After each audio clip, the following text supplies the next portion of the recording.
It's time for chatbots to go head-to-head in the ultimate arena of combat. Finally, we have a tool that allows chatbots to compete against each other to find out who will be the ultimate king, which is the ultimate chatbot, which is the one that deserves a space on your hard drive and deserves your hard-earned dollar every month with those recurring fees. I know we can't all sign up for every single AI. $20 a month starts to add up when we're paying for 10, 20, 30 tools. Let's find out what the absolute best tool is. Let's begin the Tournament of Champions. Fire up the music. Let's get into it.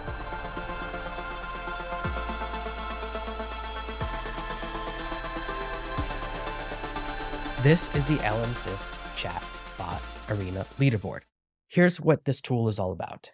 You're going to run a prompt. Two random AIs are going to have a conversation with you, and you'll choose the winner. Thousands and thousands of iterations. In fact, they've run over 300,000 human tests to choose who are the best versions of the models. You can see right now, ChatGPT 4.1106 is dominant, but not by much. Claude 3, which has only been out for a couple of days right now at the time of recording, is catching up very quickly. Even though they have a lot less votes, it just hasn't been around as long. ChatGPT 4 versions, some of these have been around for a full year. The important thing is this is a new way to test an AI. A lot of those tests that they use, how many PhD level questions can it answer, they're not useful because it has nothing to do with what you're doing on a daily use case. What's really important to me is, can AI do the things that I want to do? I honestly don't care. If an AI could do everything you want it to do, but none of the things I want it to do, then I'm not going to use it. It's not the best tool for me. If you're looking for the best tool for you, this is the best way to find out. I'm going to introduce you to the arena so we can enter some chatbot combat right now. Here is the chatbot arena where they benchmark LLMs in the wild. This has 3 rules. Number 1, you're going to ask questions of the 2 models. Number 2, you don't know who you're talking to. You don't know who Model A is, and you don't know who Model B is. Number 3, if you somehow get them to reveal themselves and the chatbot says, hey, I'm Claude 3 or I'm ChatGPT 4, then the vote doesn't count. It immediately disqualifies, which means we aren't able to put our thumbs on the scale for our favorite chatbot, and that is a good thing. You can spend as much time as you need. There's no time limits, whatever it takes to get to the answer.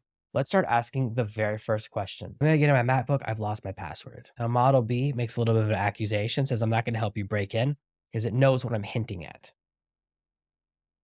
They're both giving me options, which is reset using Apple ID versus going into recovery mode. They're using different options. Option number 2 on Model B does say recovery mode. They both end by recommending calling customer support. The one thing missing from option 2 is they don't mention that you can reset using iCloud. So there is an additional option from our first model. Overall, right now, we're at a tie. Our next question is a little bit more complicated. You have 2 ropes that each take an hour to burn, but they burn at inconsistent rates. How can you measure 45 minutes? You can light one or both ends of the rope at the same time. Both of these answers are correct. I noticed that Model A is doing a little bit more hedging in its final answer, because the correct answer is you light one rope from both ends and the other rope from half. And then as soon as the first one finishes, you light the other end of the second one. So we know that has 15 minutes left. Very cool to see they both got the answer right for this complicated problem. We're going to ask our unicorn question.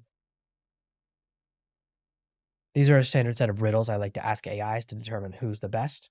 A girl meets a lion unicorn in the forest. The lion lies every Monday, Tuesday, and Wednesday. And the other days he speaks the truth. The unicorn lies on Thursday, Fridays, and Saturdays. The other days of the week he speaks the truth. Yesterday, the lion said I was lying, and the unicorn said, what day is it? They both agree that it's Thursday, which is the correct answer, so they solved the riddle correctly. We're getting some great answers here. Now we're going to go to something a little bit harder. One of the hardest things for a model to do is count how many words are in an answer, but we're going to make it do it anyways. Please answer this question with exactly 10 words. 1, 2. We're going to count out their answers. 1, 2, 3, 4, 5, 6, 7, 8. 1, 2, 3, 4, 5, 6, 7, 8, 9. They both failed, but they're asking for a second chance, so let's do that. Please write a sentence with exactly 10 words. Let's give them a second chance. 1, 2, 3, 4, 5, 6, 7, 8. Fail. 1, 2, 3, 4, 5, 6, 7, 8, 9. Fail. They're unable to do that. We're going to try a harder version of this question. This is where most humans would struggle. How many words are in your answer to this prompt? There are 10 words. 1, 2, 3, 4, 5, 6, 7, 8, 9, 10. Pass. 1, 2, 3, 4, 5, 6, 7. Nope. So right now, Model B is winning. This is the exact process. And when you decide you have a winner, you just click who's better. So in this case, I'm going to hit B. We find out that I was testing Quen versus GPT. Very interesting that an open source model got very close. Only towards the end, with its ability to give 10 words in an answer, did it actually win. This is a really cool tool that I think is worth playing around with because the more you play with it, the better the results we can be. And this is how you can find what's the best tool for your actual use case. That's what I really like. You can see the exact 33 models that they have available. They have Claude, Gemma, GPT-4, Open Foundation Code by Meta. You have some really interesting models in here that you don't get to play with very often. You can test Gemma versus Gemini, which is the free versus the in-house version that Google put out. You can test a lot of really cool AI tools. And I think this is a great tool that should be on your radar, especially because the leaderboard gives us a sense of which tools are really dominating right now. Very interesting to see that ChatGPT 4 is at the top. I have a feeling Claude 3 will eventually move to the top.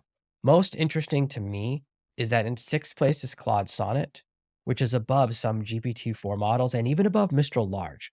This is something I covered in a recent video where right now Mistral is claiming higher scores than Claude Sonnet, but in human testing, that's not the case.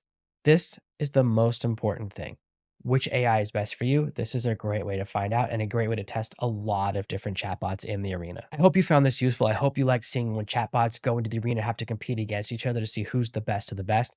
This is a much better way to determine which is the right AI for you to use every single day and for your particular use cases. Your questions should be different than mine. How often are you going to ask an AI riddles? Probably not that often. The reason these tools, this arena style of comparisons become more popular is because the standard tools from the past aren't really relevant. I don't care if an AI can pass the LSAT because I don't need the AI to do that. That's not what I do. I want to know if an AI can write an email, if an AI can sound like me, if an AI can do math correctly, if an AI can help me with a project I'm working on. Those are things that are useful. And the projects I work on, they're going to be different than what you work on. That's why entering the arena is going to help us to determine what's the best AI for your personal use case. And that's going to be different than the best AI for me. Thank you so much for hanging to the end. As always, if you hit the like button, that helps this channel to grow and helps this video to get seen by more people. And of course, only hit it if you feel I've earned it by what I've shared with you today. If you've been entertained or educated, then please throw me that thumbs up in the version of clicking the like button. As always, if you hit subscribe, you'll see more videos like this in your feed. And if you hit the bell, you get notified every single time I post a video. Thank you so much for hanging out with me. I'll see you in the next video. Thank you so much for watching one of my videos.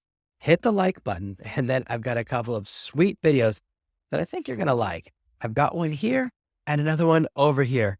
You're going to love them.